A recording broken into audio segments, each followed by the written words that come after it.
இந்த காலைவெளியிலே கர்த்தர் நமக்கு கொடுக்கிற ஒரு விசேஷித்த ரேமா வார்த்தை யோசுவா 3ஆம் அதிகாரம் 7ஆம் வசனம். கர்த்தர் யோசுவாவை நோக்கி, நான் மோசையோடு இருந்தது போல் உன்னோடு கூட இருக்கிறேன் என்பதை இஸ்ரவேலர் எல்லாரும் அறியும்படிக்கு இன்று அவர்கள் கண்களுக்கு முன்பாக உன்னை மேன்மைப்படுத்துவேன். ஹல்லேலூயா. கர்த்தர் சொல்லுகிறார் யோசுவாவை நோக்கி.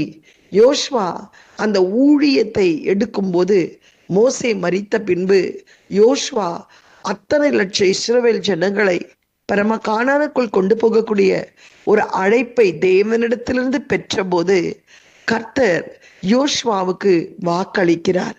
மோசையோடு இருந்தது போல் நான் உன்னோடு கூட இருந்து சகல இஸ்ரவேல் ஜனங்களும் நான் உன்னோடு கூட இருக்கிறேன் என்று அறியும் பொருட்டு உன்னை அவருடைய கண்களுக்கு முன்பாக நான் மேன்மைப்படுத்துவேன்.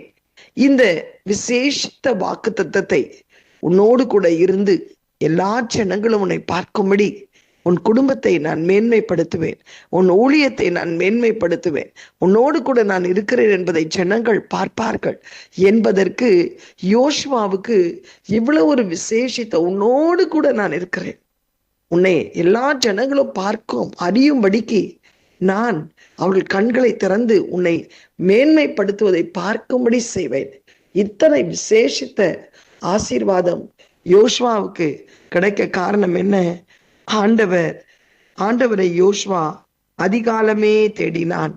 இதே 3ஆம் அதிகாரம் 1ஆம் வசனத்திலே, அதிகாலமே யோசுவா எழுந்திருந்த பின்பு அவன் இஸ்ரவேல் புத்திரர் அனைவரும் சீதேமிலிருந்து பிரயாணம் பண்ணி யோர்தான் மட்டும் வந்து அதை கடந்து போகும் முன்னே அங்கே ராத்தங்கினார்கள். அல்லேலூயா. யோசுவாவை கர்த்தர் மேன்மைப்படுத்த காரணம் என்ன? யோசுவாவை கர்த்தர் எல்லா ஜனங்கள் காணும்படி கர்த்தருக்கு ஸ்தோத்திரம் அவனை உயர்த்த காரணம் என்ன? யோசுவாவோடு கர்த்தர் இருக்க காரணம் என்ன? இந்த 3 காரியங்களை கர்த்தர் செய்வதற்கு என்ன? யோசுவா அதிகாலமே தேவனை தேடுகிற ஒரு விசேஷித்த பரிசுத்தவானாய் காணப்பட்டான். அதிகாலமே தேவனை தேடுகிறவன். இந்த காலை வேளையில வந்திருக்கிற உங்களை கூட கர்த்தர் பார்த்து சொல்லுகிறார், உன்னோடு கூட நான் இருக்கிறேன், கலங்காதே, திகையாதே, பயப்படாதே, உன்னோடு கூட இருக்கிறேன். உன்னோடு கூட நான் இருக்கிறது மாத்திரமல்ல, உன்னோடு கூட இருக்கிறேன் என்பதை ஜனங்கள் அறியும்படி அவருடைய கண்களை திறப்பேன். அது மாத்திரமல்ல, அந்த ஜனங்களுக்கு முன்பாய் உன்னை மேன்மைப்படுத்துவேன். நீ இந்த அதிகாலை என்னுடைய சமூகத்திலே வந்திருக்கிறாய் அல்லவா? உனக்கு இந்த ஆசீர்வாதத்தை நான் தருவேன். அதிகாலையிலே நாம் தேடும்போது என்ன ஆசீர்வாதங்கள் யோசுவாவுக்கு கிடைத்தது? இன்றைக்கு நமக்கும் அதை கொடுக்கும்படி கர்த்தர் வந்திருக்கிறார். சங்கீதம் 46:5 வாசிக்கும் போது தேவன் சொல்லுகிறார், ஹல்லேலூயா, அதிகாலையிலே தேவன் நமக்கு சகாயம் பண்ணுவார். தேவன் நம் நடுவில் இருப்பார், நமக்கு சகாயம் பண்ணுவார். முதல் இன்றைக்கு மோசையோடு இருந்தது போல் நோடு கூட இருக்கிறேன்னு சொன்ன தேவன் யோசுவாவுக்கு சகாயம் பண்ணினார். எப்படி பண்ணினார்? பிரவாகித்து வருகிற யோர்தானை கற்குவியலாய் நிற்க செய்தார். தடையாய் நின்ற எரிகோவை துதியினால் தகர்த்தெறியும்படி செய்தார். ஆயி பட்டணத்தை கை நீட்டச் செய்து தீக்காடாய் மாற்றினார். சூரியன் சந்திரனை தரித்து நிற்கும்படி செய்தார். இன்றைக்கு உன்னுடைய வாழ்க்கையில கூட சகாயம் செய்கிற தேவன் உன்னோடு கூட இருக்க. வேற யாரும் சகாயம் செய்ய முடியாது.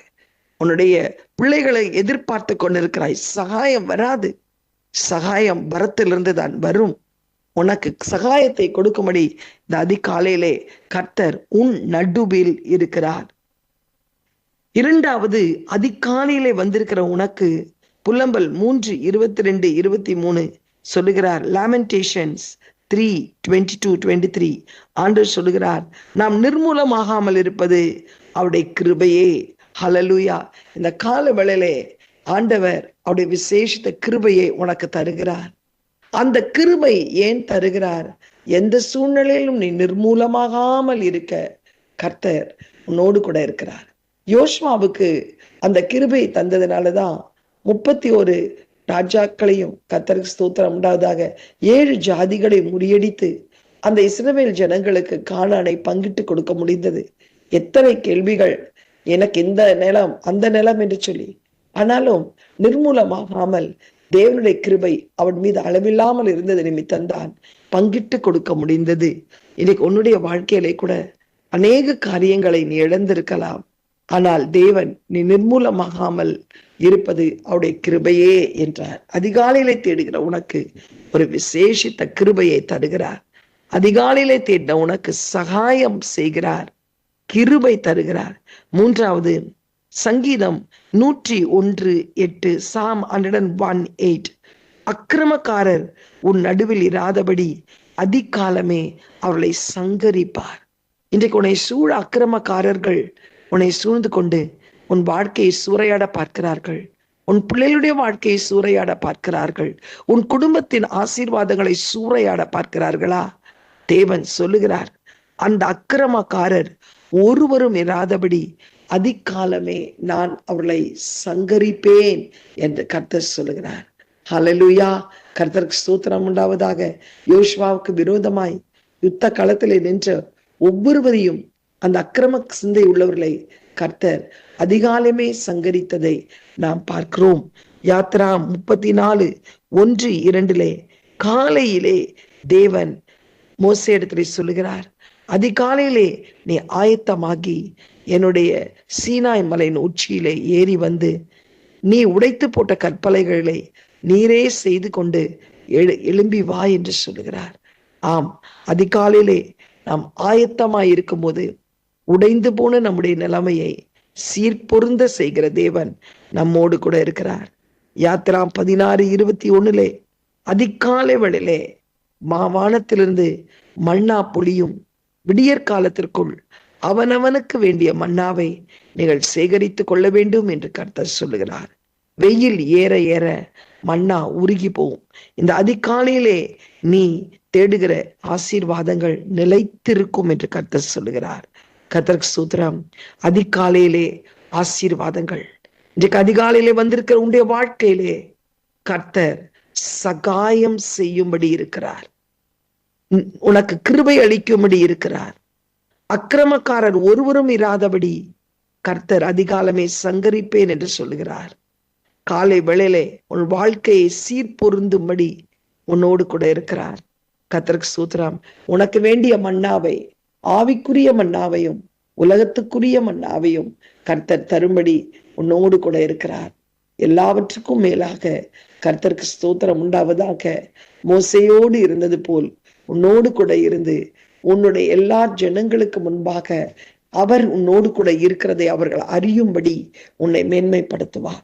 யாரெல்லாம் இன்னைக்கு உனக்கு எதிரியா நிக்கிறாங்களோ அவங்க எல்லாம் இன்னைக்கு சொல்லுவாங்க, மெய்யாகவே எங்க அம்மா கூட எங்க அப்பா கூட என் பிள்ளைகளோட கர்த்தர் இருக்கிறார், அவங்க பிள்ளைகளோட கர்த்தர் இருக்கிறார், அவங்கள சாத்தான் தொட முடியாது, நம்ம அவங்களுக்கு விரோதமா எழும்ப முடியாது என்று சொல்லும்படி கர்த்தர் உன்னோடு கூட இருப்பார்.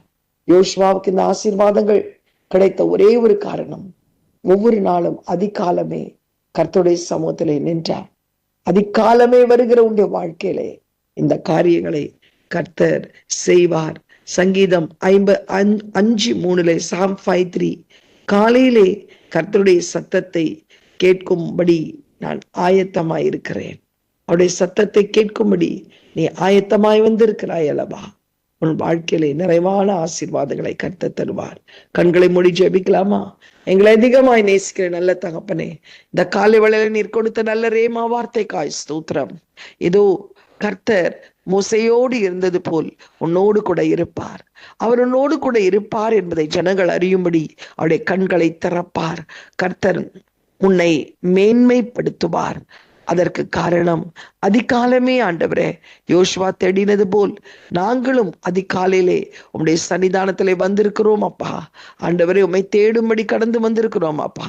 நீர் எங்கள் வாழ்க்கையிலே ஆண்டவரே நீர் பெரிய காரியங்களை செய்வீராக சுவாமி. ஏஸ்பா, இந்த வேளையிலே கூட ராஜா ஜீசஸ் ரீஷா பாரபா, நீர் எங்களுக்கு சகாயம் செய்யும் தேவனாய் கிருபையளிக்கிற தேவனாய் ஆண்டவரே அப்பா, அதிகாலமிலே எங்களுடைய சத்துருக்களை சங்கரிக்கிற தேவனாய் எங்கள் வாழ்க்கையை ஆண்டவரை எங்களுடைய வாழ்க்கையை உடைந்து போன கற்பலைகளை திரும்ப ஒரு கற்பலைகளை இழக்க செய்து ஆண்டவரை அதை கொண்டு வர செய்தீரே. எங்கள் உடைக்கப்பட்ட வாழ்க்கையை சீர்பொருந்த செய்கிற தேவனப்பா, அதிகாலை வேளையிலே எங்கள் ஆவிக்குரிய மன்னாவையும் அன்றாட மன்னாவையும் தந்து எங்களை நடத்துகிறதற்காய் ஸ்தோத்திரம். உடைய சத்தத்தை கேட்க செய்து ஆண்டவரே கர்த்தாவே எங்களை மேன்மைப்படுத்துறதற்காய் ஸ்தோத்தரிக்கிறோம் அப்பா. எங்களை தாழ்த்துகிறோம், கரத்திலே ஒப்பு கொடுக்கிறோம். தேவ கிருபை எங்களை ஆளுகை செய்யட்டும். இயேசுவின் மூலம் நல்ல பிதாவே, ஆமேன். God bless you all. Have a blessed day. இந்த நாள் உங்களை மேன்மைப்படுத்துகிற ஒரு நாளாய் காணப்படும்.